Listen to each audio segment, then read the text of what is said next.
Hi hello नमस्कार, पुन्हा एकदा माझ्या नवीन ब्लॉगमध्ये तुमचं खूप खूप स्वागत. आणि आज आहे शनिवार, तर मी ब्लॉग 1 वाजले तर दुपारचे तेव्हा चालू केलेला आहे. आणि थंडी खूप आहे.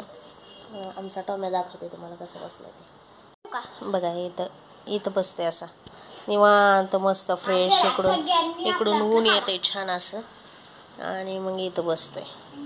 मी काल एवढं स्वच्छ केलं, थोडंसं इथलं गवत वगैरे काढलं आणि स्वच्छ केलं. ही भाजी आपली वाळलेली आहे, अर्धी वाळलेली आहे, ही दुसरी आहे. मी तुम्हाला आधीच्या व्हिडिओमध्ये दाखवली होती. तर अशा प्रकारे टोम्या इथं बसलाय आणि आयुताचा खेळ असा चालवला आहे. अख्ख्या खिडकीमध्ये सगळा पसारा केलेला आहे, पाहू शकता तुम्ही.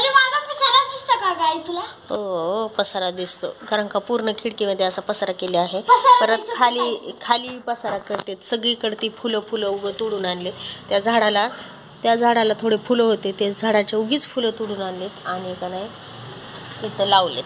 मग ह्याचा पसारा आणि ही आणखी इथं बोर्ड वगैरे करायचं. मग ती का नाही शिकवायचं ह्या टोम्याला. ही टोम्या काय बघत नाही, काही नाही, आणि त्याला शिकवायचं. तर तुम्ही माझा ब्लॉग शेवटपर्यंत नक्की बघा. लाईक करा, शेअर करा आणि सबस्क्राईब नक्की करा. तर आज आहे दत्त जयंती आणि आम्ही निघालो आहोत दत्त जयंतीनिमित्त मंदिरामध्ये पाया पडण्यासाठी.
मंदिर गुलाबाच्या फुलांनी मस्त सजवलं होतं.